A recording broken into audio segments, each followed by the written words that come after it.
a great plasma physicist in the Theory and Computational Sciences division at General Atomics. She has been a developer of HPC codes for fusion research with a wide international user base for over 15 years.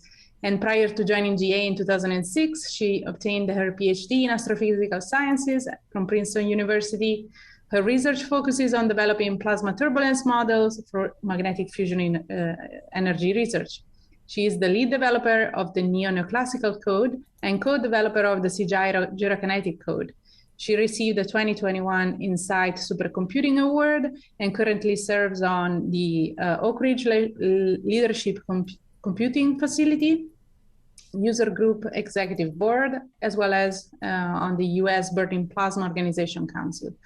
So hope you heard this introduction. And yeah, please go ahead, Emily. We're recording now. Thank you. Thank you, Christina. So hi, I'm Emily Belli, and as Christina mentioned, I'm a theoretical plasma physicist at General Atomics in San Diego, where we host the D3D tokamak, which is the largest magnetic fusion experiment in the US. This talk is about dwarfs of computation in scientific computing in general, and the important and somewhat surprisingly ubiquitous role that these dwarfs play in HPC, or high performance computing codes used for magnetic fusion research. So this talk has three main parts. First, I will give an overview of the 7 dwarfs. Then I will focus on one in particular, the fast Fourier transform, or FFT algorithm. And finally, I will illustrate the power of the FFT for HPC plasma turbulence codes, particularly for GPU accelerated hardware like the Summit supercomputer at Oak Ridge National Lab, which is the fastest supercomputer in the US and the second fastest in the world at 200 petaflops. So the first question that you might have is, what is a dwarf of computation? And before I answer that, it's helpful to recall some of the historical context. So in the late 1990s and the early 2000s, the US government and industry leaders realized that trends in high performance computing were creating technology gaps that could pose a threat to US superiority and national security applications and industrial competitiveness. And the most alarming trend was rapid growth of less innovative commodity-based computing clusters, often at the expense of less innovative, the most alarming trend was the rapid growth of the less innovative commodity-based computing clusters, often at the expense of the leading edge or the capability class supercomputers. So this strong market trend meant that the few companies that produced the high-end supercomputers had less money to invest in the innovative hardware development and the specialized software. So in 2002, DARPA, the US's Defense Advanced Research Projects Agency, launched the High Productivity Computing Systems, or HPCS program. And the goal of the HPCS program was to revitalize supercomputer research with direct support from the US government, and to ultimately develop a new generation of supercomputers for large-scale science, including the first petaflop system. So at the time, the fastest supercomputer in the world, according to the top 500 list, was the Japanese Earth simulator at 35 teraflops. So DARPA made initial grants to 5 key players: IBM, Cray, HP, Silicon Graphics, and Sun Microsystems.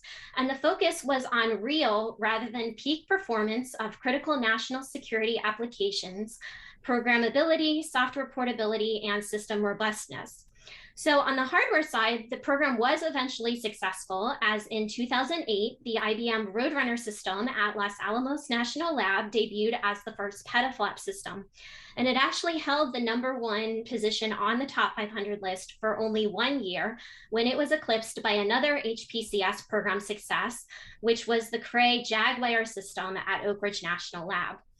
But on the application side, back in 2002, there was a sense that petascale systems were just around the corner, but that the world wasn't ready for them yet, as few software applications could efficiently exploit the present-day HPC systems, much less petascale systems. So algorithms would need to be rewritten, or in some cases, entirely rethought for petascale performance to become commonplace. So related to this, in 2004, an applied mathematician named Phil Colella gave what is now a somewhat famous talk about the DARPA HPCS program. And the talk was unassumingly titled, Defining Software Requirements for Scientific Computing. So who is Phil Colella? Well, Phil, shown here, was until last year when he retired, a mathematician at Lawrence Berkeley National Lab.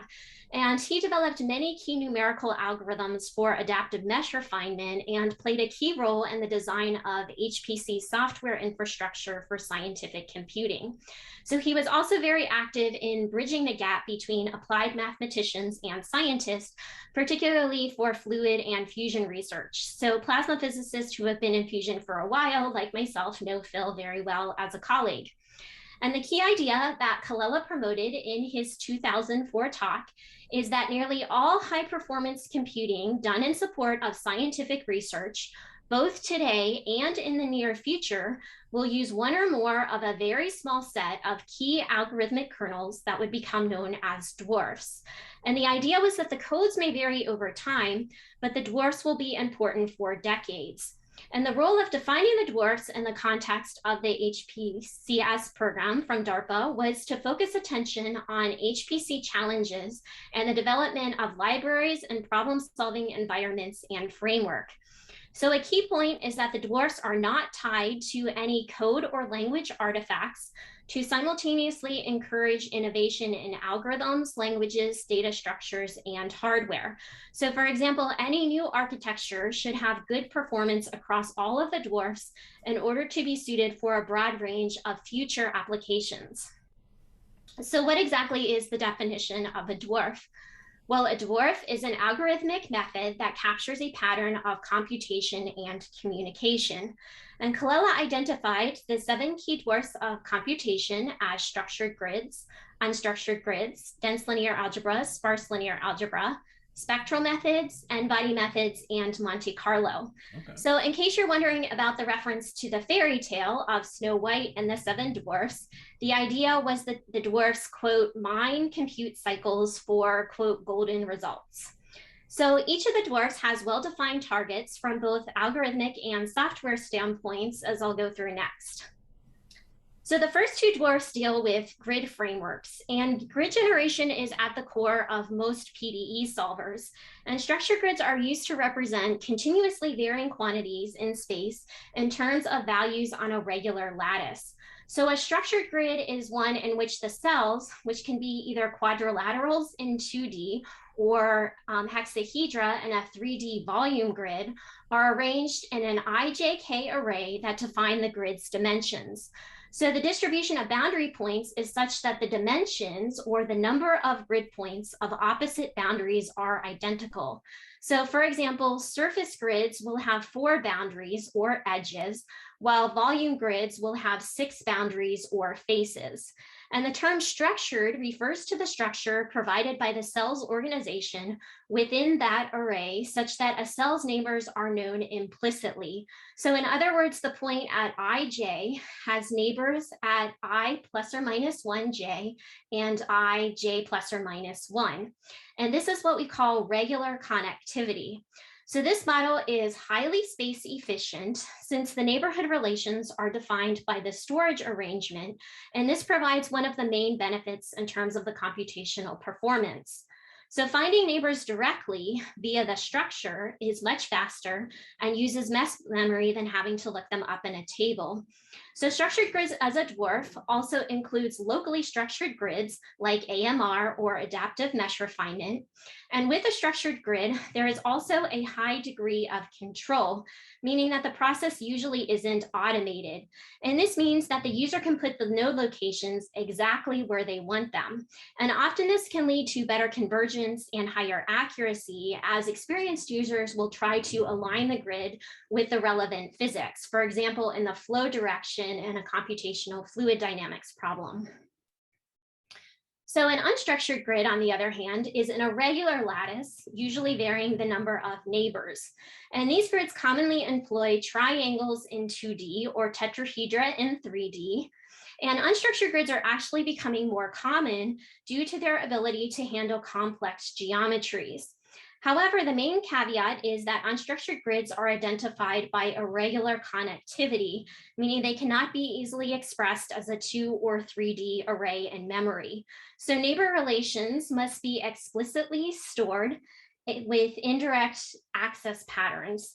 And that is, a connectivity table has to be maintained and queried to find any neighbor's points, such that it's generally less computationally efficient than a structured mesh in terms of both memory storage and speed. And this also brings up a possible issue regarding data locality or memory layout. So in a structured mesh, the data for elements which are close geometrically are also close in memory by design. And as a result, less cache misses means better usage of the memory bandwidth. And this is particularly important for GPU architectures where the memory latency is often a limitation. So the next two dwarfs describe algorithms that perform mathematical operations on vectors or matrices. So dense linear algebra, or DLA algorithms, deal with arrays that do not involve many zero entries.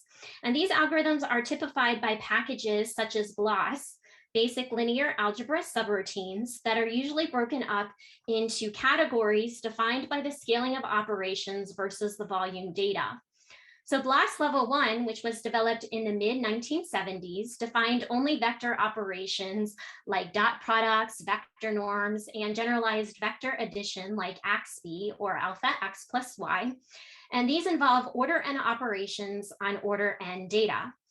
In the mid-1980s, Level 2 was added, which involves mostly matrix vector operations that are order n squared over n squared, like GEMV, or generalized matrix vector multiplication. And finally, Level 3 contains matrix-matrix operations. So common matrix computations involve solving systems of linear equations, solving for least squares problems, computing eigenvalues and eigenvectors, and computing the singular value decomposition. So the high ratio of computation to data, particularly for BLAS 3, implies a potential for high efficiency. However, the performance of many DLA algorithms is typically limited by communication or the process of moving data between different processors on a parallel computer. So sparse linear algebra, or SLA, actually solves the same problems as dense linear algebra, but for matrices that have few non-zero entries. So a sparse matrix is really just a matrix with enough zeros so that it's worth taking advantage of them, which generally means order n. So to reduce space and computation, the SLA algorithms usually store and operate on a list of values and indices rather than on proper matrices. And a variety of storage formats exist, such as coordinated storage, or COO, which means storing directly the row and column indices and the values, and more complex compressed row and compressed column storage, which I'll demonstrate next. So SLA often involves more indirect memory accesses than DLA, so it's generally not good for cache hierarchies and thus is less efficient. But banded matrix structures, like around the diagonal, like shown here, that often appear when finite differencing a derivative, can allow for optimizations. So to see the advantages and disadvantages of SLA compared to DLA, we can look at a simple example of a matrix vector multiply. So in the commonly used compressed row storage, rather than storing an n by n matrix of values for n squared storage, 3 vectors are stored.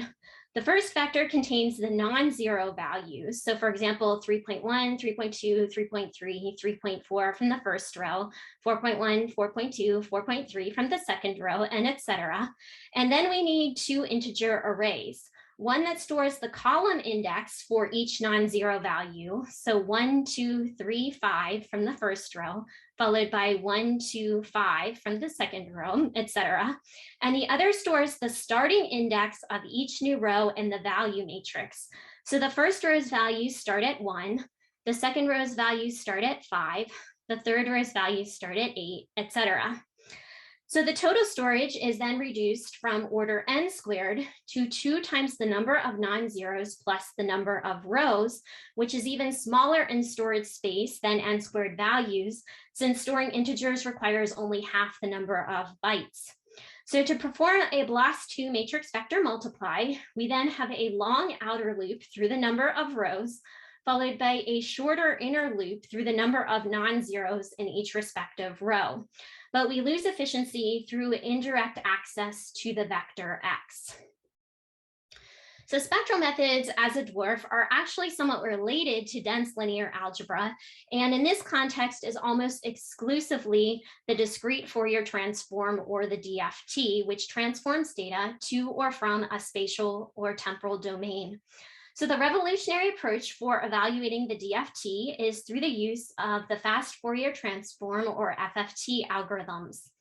And this will actually be the focus of the next part of this talk, as the FFT plays a key role in the optimization of plasma turbulence codes for fusion research, like our C-gyro code.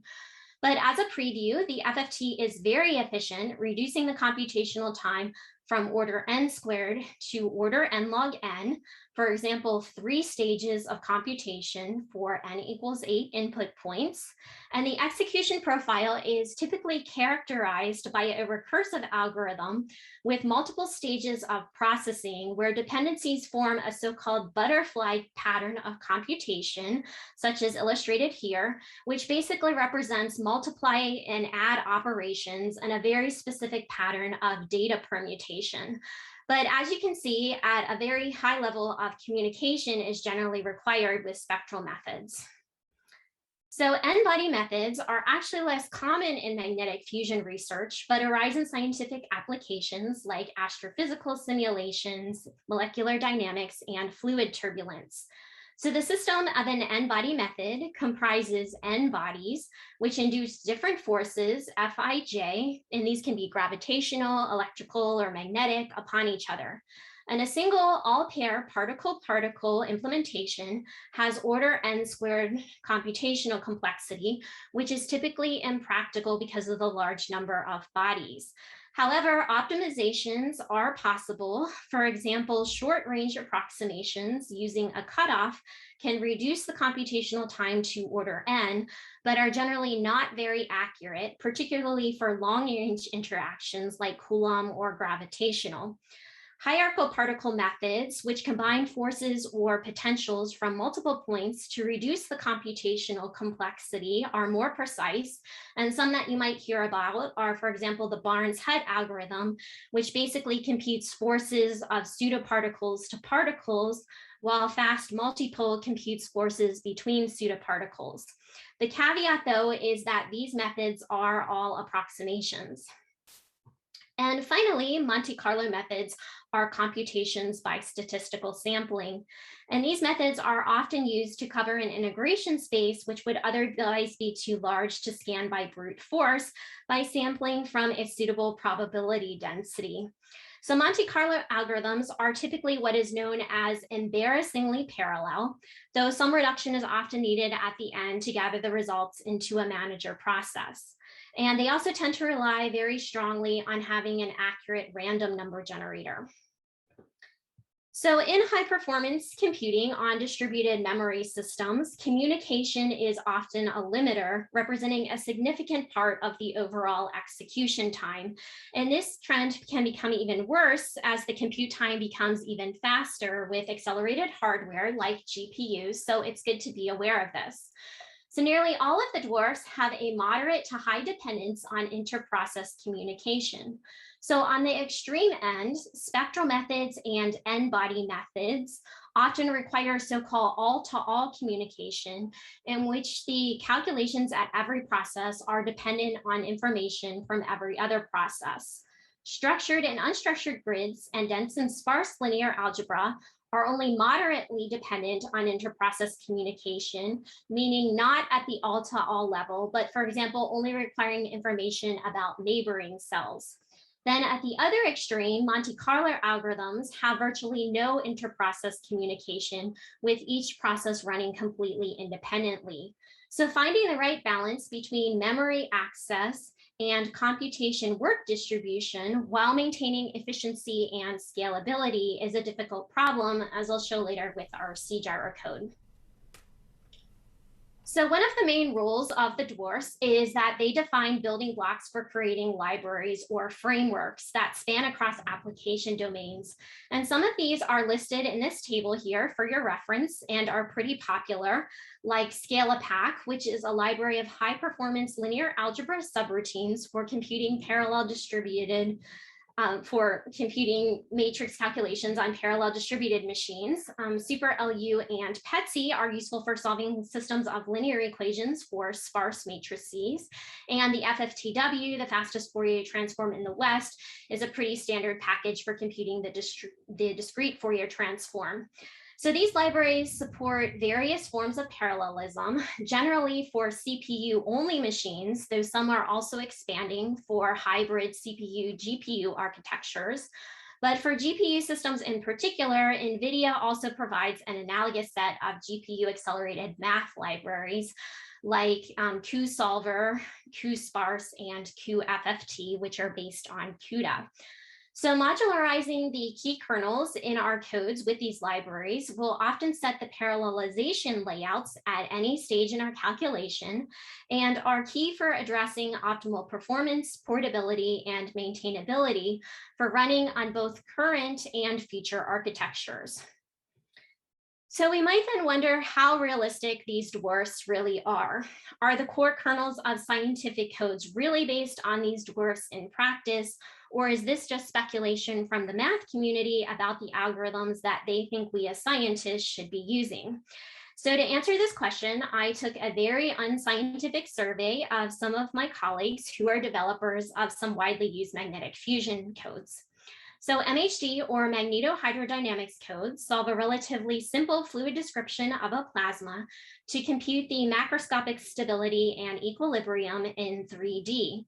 And the M3DC1 code at the Princeton Plasma Physics Lab remarkably uses 5 of the 7 dwarfs. So it uses 3D finite elements on a grid that is structured in the toroidal direction, meaning going around the tokamak, and it's unstructured in each poloidal plane or cross section, for example, as shown here.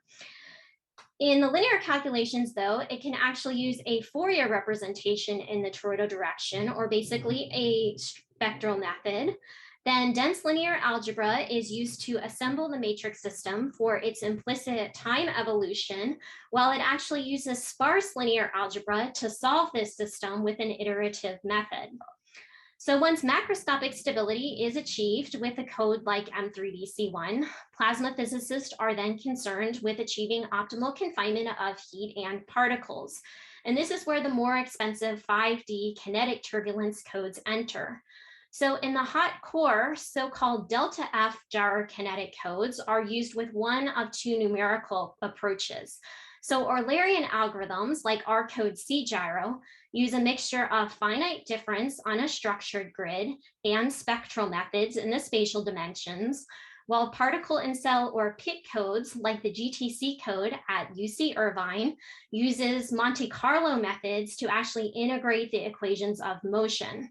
But additional linear algebra solvers are needed with both methods to deal with things like collision solves and Poisson solves that integrate over all of velocity space. So related full F gyrokinetic turbulence codes that compute the heat transport in the edge or near the wall of the tokamak can also be Eulerian, like the Livermore cogent code, which uses a structured grid, or they can be particle in cells similar to GTC. And an example is the Princeton Plasma Physics XGC code.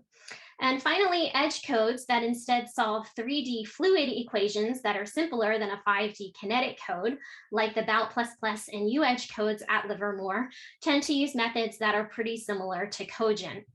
So overall, it seems that yes, Colell's dwarfs represent the key kernels in our magnetic fusion codes, with the most popular dwarfs being structured grids and sparse linear algebra. So the last thing that I'll say about Colell's dwarfs is that the fact that many of the staples of today's research computing environment span back decades in their origin is not a condemnation of the environment, but rather just an acknowledgement that reliable and effective paradigms have been established that suit the needs of the scientific community extremely well and have been adapted and used successfully over many years and decades. So here I will actually focus on spectral methods and the fast Fourier transform, or the FFT. So in the year 2000, the IEEE Journal of Computing in Science and Engineering actually named the FFT as one of the top 10 algorithms with the greatest influence on science in the 20th century. And the FFT plays a key role in enabling very fast performance of HPC plasma turbulence simulations with our codes like CGyro, particularly on GPUs. So the fast Fourier transform, or FFT, is just an algorithm that computes the discrete Fourier transform, or the DFT. And the DFT transforms data of spatial or temporal complex values to a wave number or frequency domain. So the DFT maps n input samples of x into n wave number terms of y. And the DFT treats the data as if it's periodic. So x of n to n minus 1 is the same as x of n to 2n minus 1.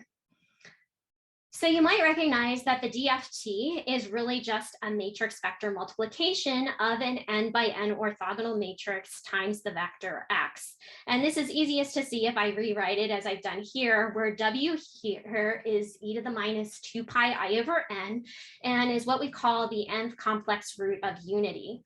So as we know from the dense linear algebra dwarf, computing the DFT by brute force requires order n squared operations.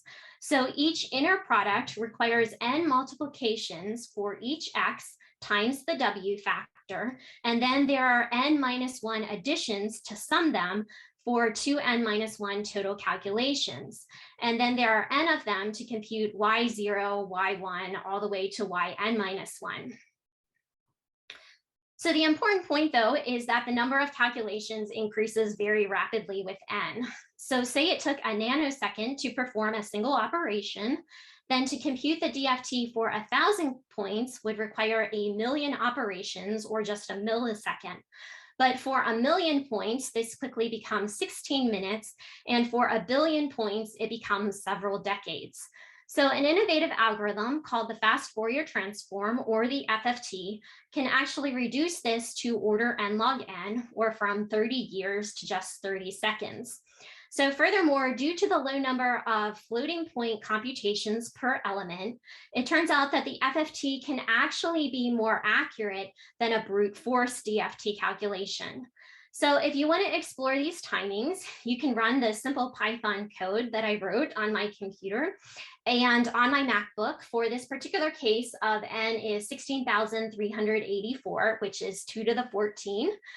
The DFT subroutine here took about 9.5 seconds, while the equivalent NumPy FFT, given by this line here, took only half of a millisecond. So the history of the FFT is actually very interesting, so I'll just spend a few minutes talking about it. So two mathematicians, James Cooley and John Tukey, presented a paper in 1965 describing an algorithm for computing the DFT using basically a divide and conquer approach that radically reduced the computational effort. And the Cooley-Tukey algorithm itself is what became known as the fast Fourier transform. And the value of the FFT was quickly realized all over the world, and different corporations were founded to explicitly exploit it. And in fact, I even read that one of those corporations, Federal Scientific, actually used the FFT to analyze the infamous 18-minute gap in the Watergate recordings from President Richard Nixon in 1973. But the motivation for the development of the FFT algorithm was not Watergate, but instead was provided by Richard Garwin at the IBM Watson Research Lab, who was concerned about verifying a nuclear arms treaty with the Soviet Union. So Garwin thought that if he had access to a faster algorithm for the Fourier transform, then he could plant different sensors around the countries surrounding the Soviet Union to pinpoint where the explosions were occurring.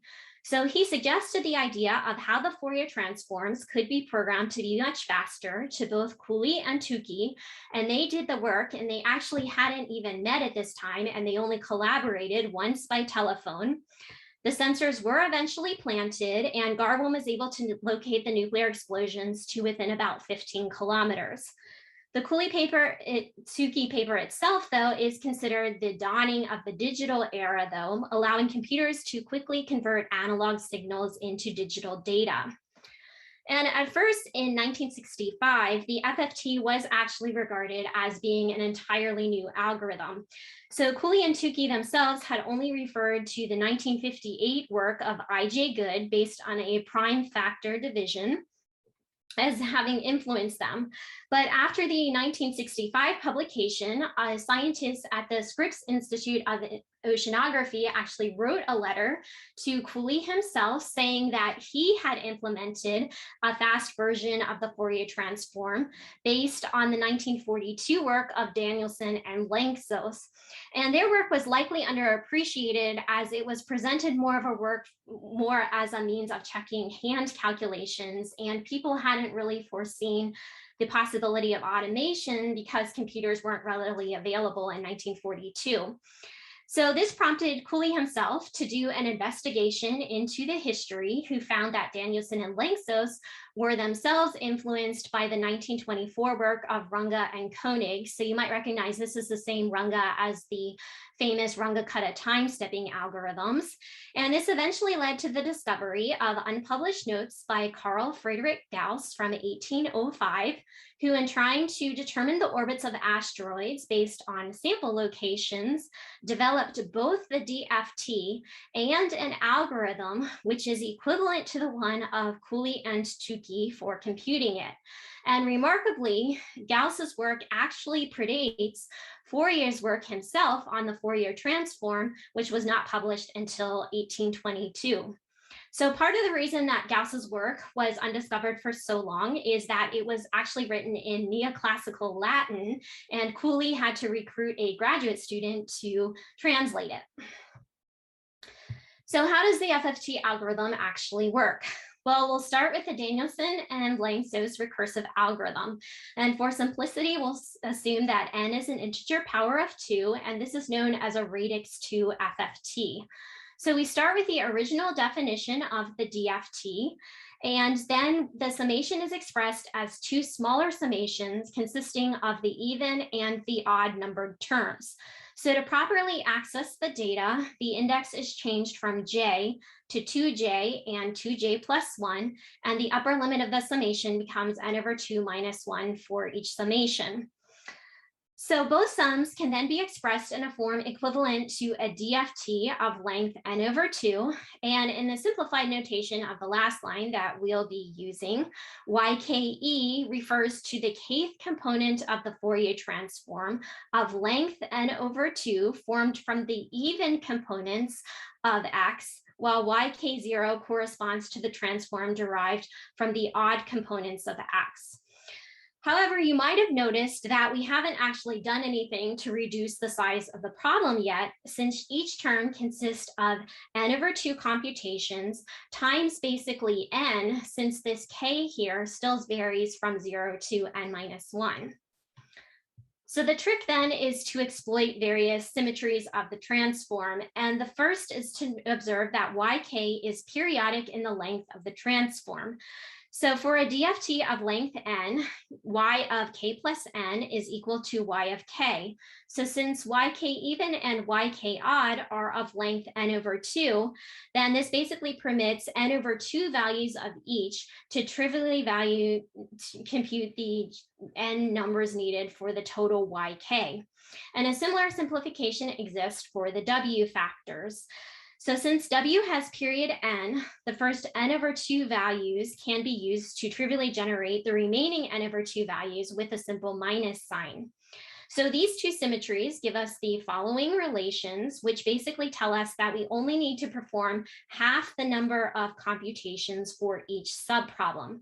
So our order n squared problem becomes 2 for each of these lines times order n over 2 squared.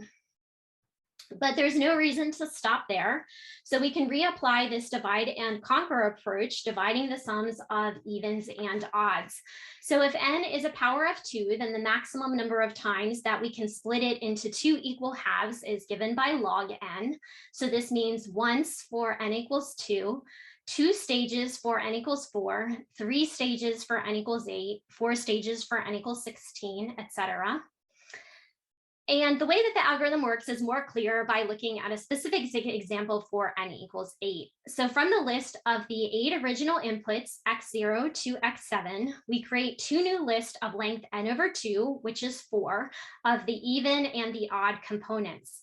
And then when we subdivide these with an analogous procedure of using every other element to represent the even and the odd to create 4 new lists of length n over 4, which is equal to 2.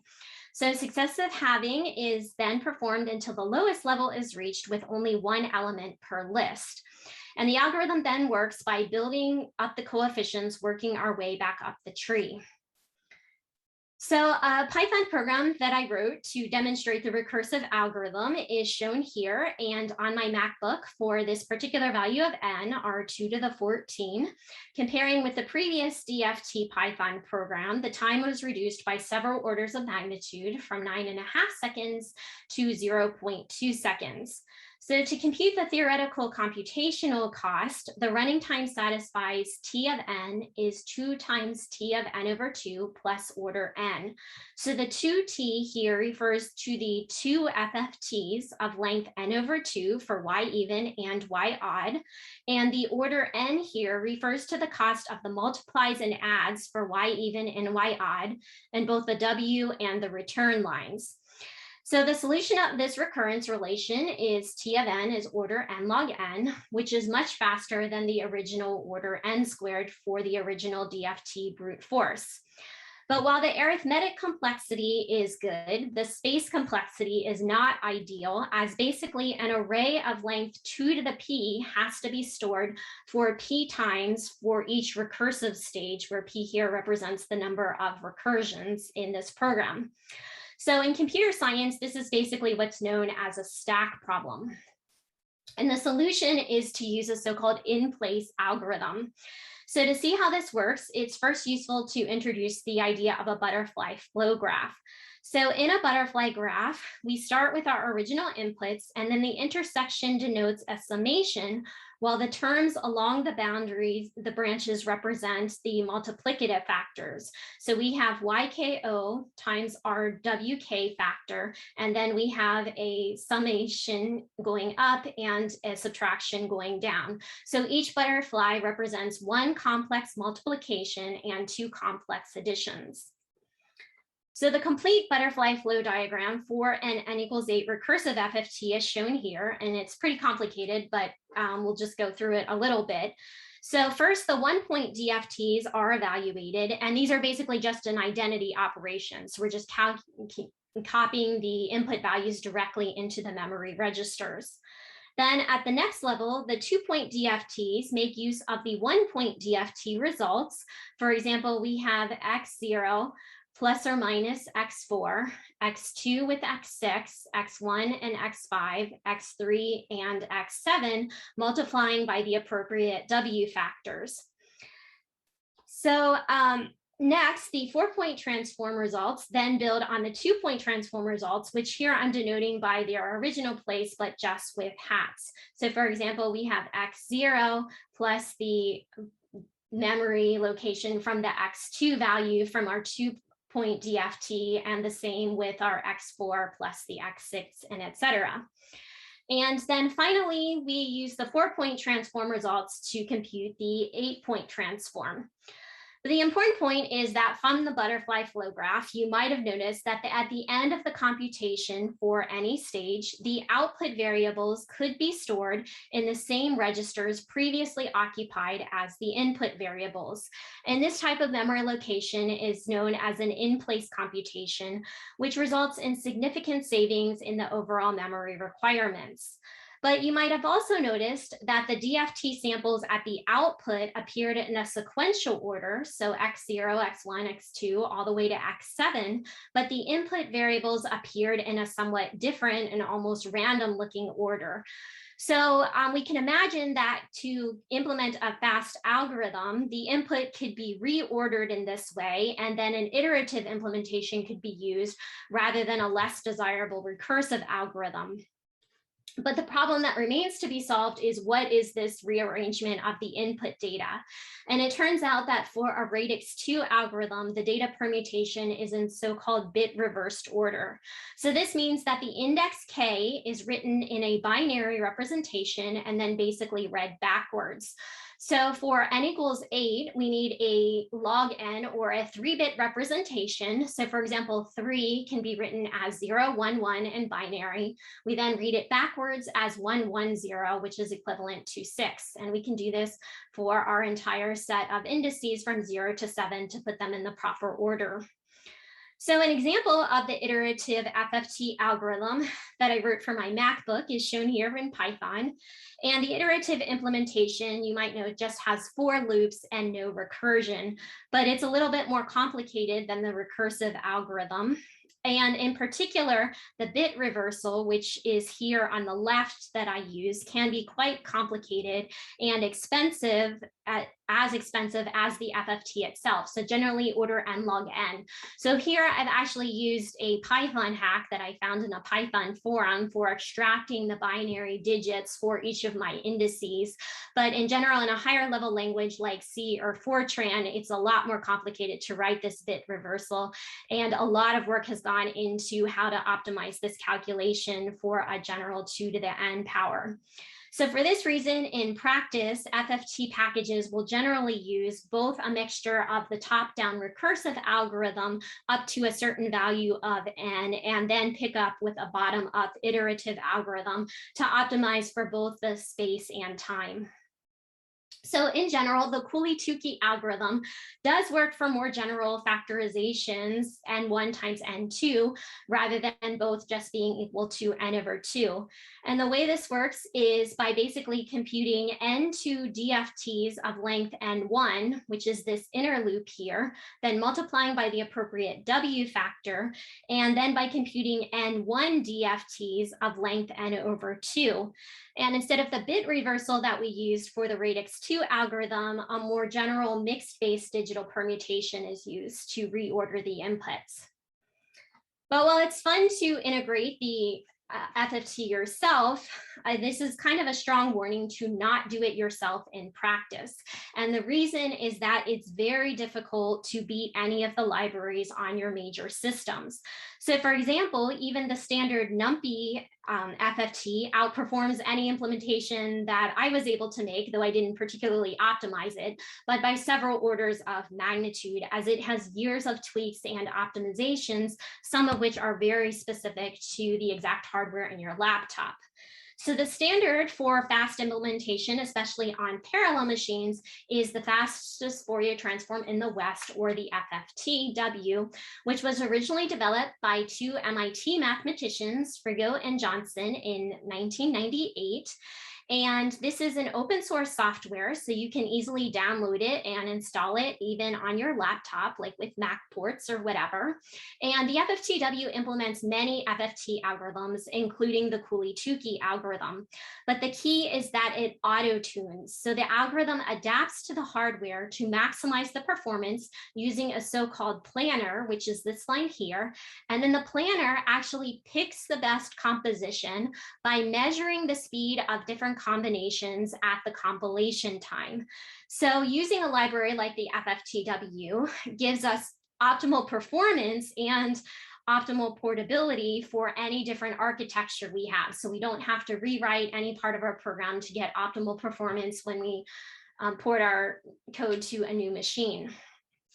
So on hybrid GPU CPU systems, we can use either the FFTW on the CPUs, or we can use the CUDA FFT on the GPUs. So in general, the cuFFT is better for larger sized FFTs. And the reason is that for very small FFTs, the CPU can store all of its data in the cache memory and thus have very fast memory access, while in comparison, the GPU data transfers from the host or the CPU take too long. So in practice, though, for real scientific applications, doing the FFTs on the GPUs will almost always give better performance. And this is shown here where it outperforms the FFTW. And this is the related Intel version of the FFTW compared to the CUDA FFT for a 3D discrete Fourier transform, where it outperforms by about a factor of 20 for all but the very smallest values of n. So now that we know how to compute the fast Fourier transform, let's talk about how we can use this in magnetic fusion research. So I'm just going to spend the last few minutes talking about an application to HPC plasma turbulence codes. So if we consider the physics for a moment, in order to create a successful tokamak fusion reactor like ITER, the energy in the plasma must be confined long enough in order for the high densities and temperatures for fusion to be maintained. So this is a plot of the measured confinement time of existing machines versus the empirical prediction with a projection to ITER, which is expected to have about a factor of 10 improvement. So the confinement time scales roughly as the characteristic length of the tokamak squared divided by the thermal diffusivity chi, and thus to lengthen it, we can enlarge the device, though this is economically prohibitive, and ITER will already be about 4 times the size of D3D, which is the largest tokamak in the US. So you can compare the size, for example, of a person relative to the size of the machine, circled in red here, where for ITER, a person is very tiny, or we can reduce the heat transport. So understanding plasma turbulence and transport is essential to designing a tokamak with optimal confinement properties. So kinetic theory that I think you heard a little bit about yesterday is used to compute the turbulent heat and particle transport coefficients. And the starting equation is the Fokker-Planck equation, which in the absence of the right-hand side is simply an expression of 6D phase space conservation. So the left-hand side contains the particle acceleration due to the Lorentz force, and the right-hand side contains the collisions between species A and B, and the sources like from the input heating and the radiation losses, etc. So the key approximation that we'll make in gyrokinetics is to separate out from the much faster gyration around the magnetic field lines by basically averaging over the gyrophase velocity angle. And this will reduce the dimensionality from 6 dimensions to 5 dimensions. And then we will follow the time evolution of an ensemble ring of charges with guiding centers that move along the magnetic field lines. So the gyrokinetic equation solved in C-gyro is the fundamental equation describing micro-instability turbulence. And the self-consistent electromagnetic field fluctuations, delta phi and delta A parallel, are computed from the gyrokinetic Poisson and Ampere equations. And from solution of the kinetic distribution H and the field potential psi, we can compute the turbulent transport coefficients like the energy or the heat flux Q. So I won't really go over the terms here, but the important point is that solving the gyrokinetic equation is very challenging, as it's basically a time evolution of a 5D distribution, which is 3 spatial dimensions and our 2 velocity dimensions. It's nonlinear, which we'll talk about in a second, and it's integral differential due to the collisions and the field self-coupling, which is basically an integral over all of velocity space.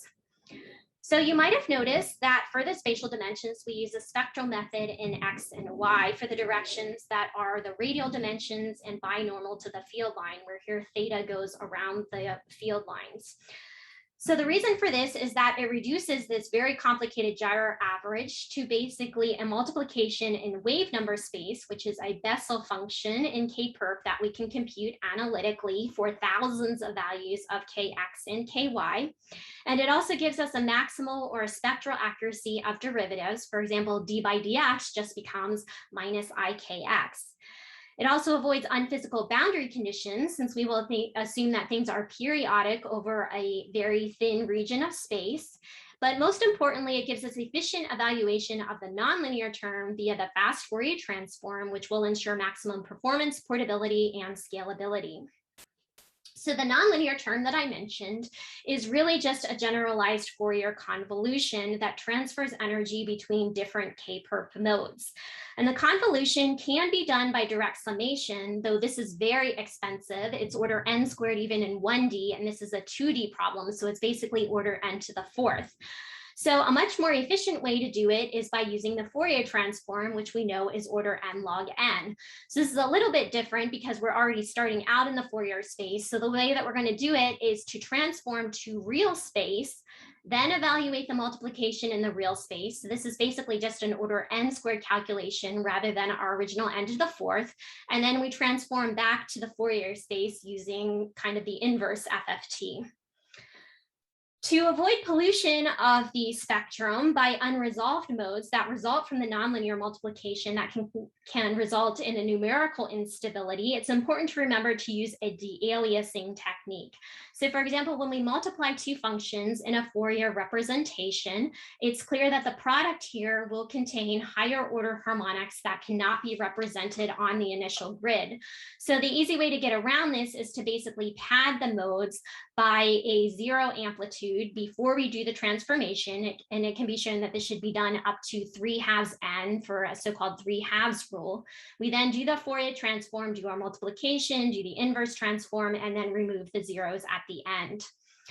So we structure the algorithm in terms of computation and parallelization around our three dwarf kernels, which in our case are structured grids, spectral methods, and dense linear algebra. So structured grids with finite difference are used for the linear solve, which couples x and theta, but we can distribute in y and velocity. The basis of the nonlinear solve is the FFT, which couples x and y, but we can distribute in all of theta and velocity space.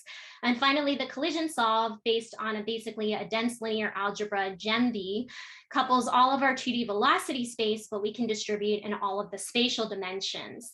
And while this parallelization will give us speed efficiency at any stage in our calculation, we will soon find out that the communication between the kernel layouts can be a major bottleneck. So I'm just going to end with showing what the actual CJAR performance looks like on real leadership class machines for real problems. So this is a strong scaling plot where the size of the problem is fixed as the number of cores increases. And the analysis includes both CPU-only machines like the Texas Advanced Computing Center, Skylake, and Stampede 2 machines, which are mostly used for NSF research, the DOE machine Coria at Berkeley, as well as CPU-GPU machines like the Swiss computer PizDate, the former Oak Ridge machine Titan, and the current Oak Ridge machine Summit. So PizDate and Titan have only 1 GPU per node, while Summit has 6 GPU per node. So here we're just going to use a per node comparison for each system, and the CPU systems here use the FFTW, while the GPU systems use the CUDA FFT. So an ideal strong scaling would be perfectly linear, and here we see that all of the systems perform fairly well, with Summit being the highest performer on both a per node and a maximum performance basis.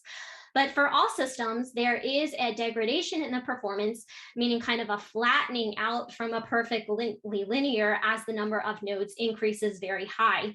And this is basically due to problem granularity, which means the time of the computation versus the communication.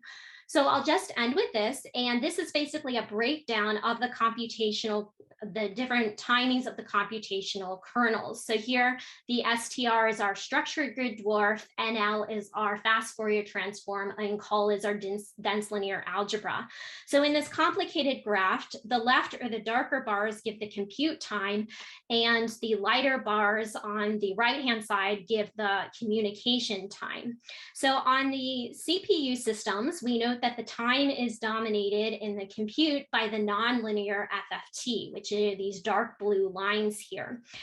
But in comparison, on the GPU systems, only a relatively short time is actually spent on the nonlinear evaluation. But a second feature is in the kernel timings is basically the cost of the nonlinear communication. And on the CPU systems, we see that the cost of the communication is always smaller than the cost of the computation, while the reverse is true on the GPU machines. But it's important to note that this is due to the extremely high performance of the CUDA FFT rather than a poor performance of the interconnect.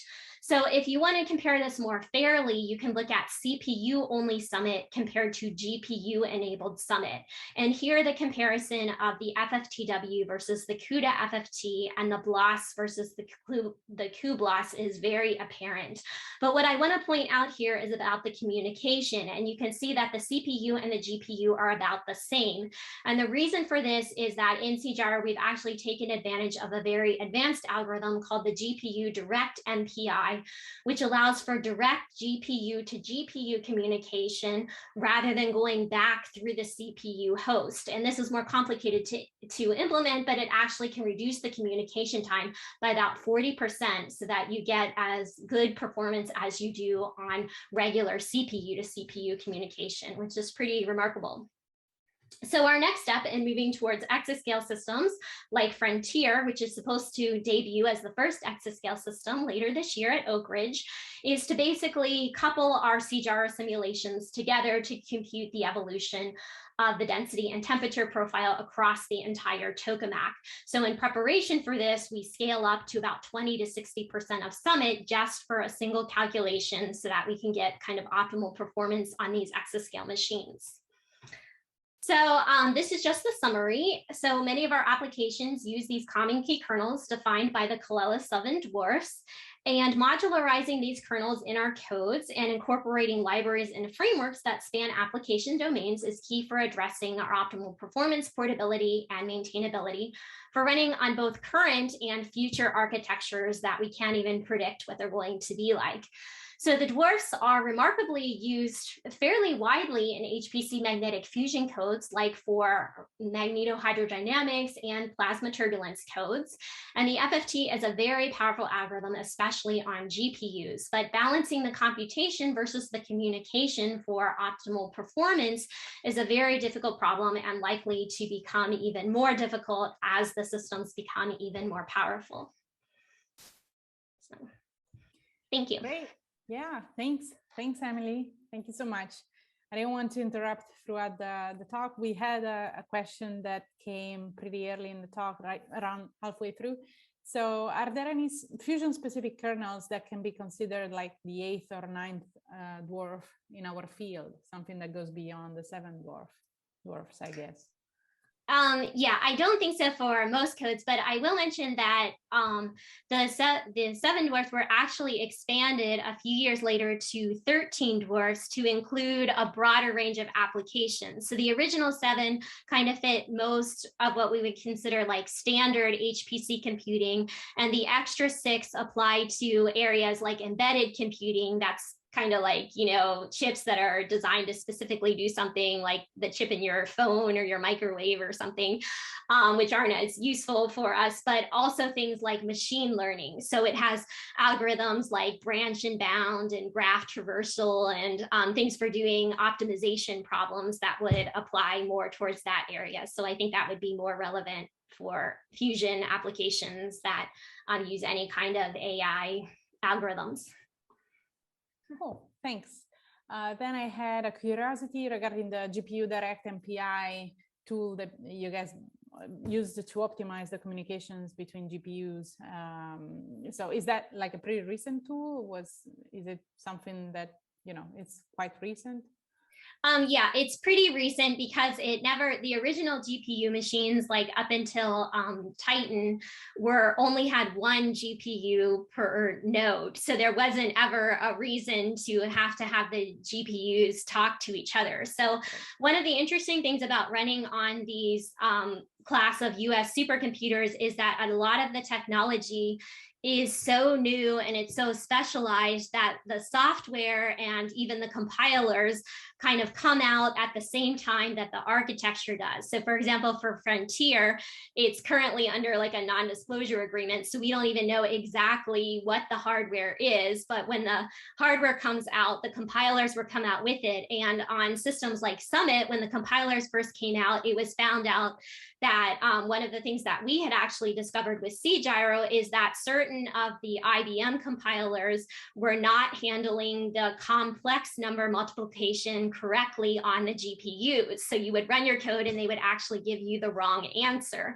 So this is something that we actually had to work with NVIDIA and IBM to actually fix the errors in their compilers. So there's a lot of checking that has to go along with that. And as the system was being developed, as Summit was being developed, the GPU direct MPI came into play, and then people had to start experimenting with it to see, well, does it really work, or does it have huge errors in it or something? And yeah, so a lot of people don't use it in their code still because it is pretty tricky to keep track of which GPUs and which CPUs have data at any given time. And also sometimes the way that the GPUs work is they don't actually do things in a kind of a serial way. So multiple GPUs can be doing calculations at the same time, and you have to be keeping track of where you are in the calculation and when everybody needs to be synced up to. Yeah, as we learned, it's a question of concurrency, right? So it's, right. Yeah, so Tim just, and yesterday, Albert, they were great in explaining this to all of us. Yeah, that's pretty interesting. So it's not just a question of benchmarking your code against new architectures, but really also benchmarking compilers or validating compilers as they come out together with new architectures. It's quite, yeah, fascinating. So do we have any more questions for Emily? Going once, going twice. We will keep the Discord chat open for any follow-up. So Emily, if you have time, you can just check also on the Discord chat if any other questions are being written down by participants. We are a few minutes over time, so I guess we reached the end of our day of lectures. So thank you again, Emily, and thank you all for joining today.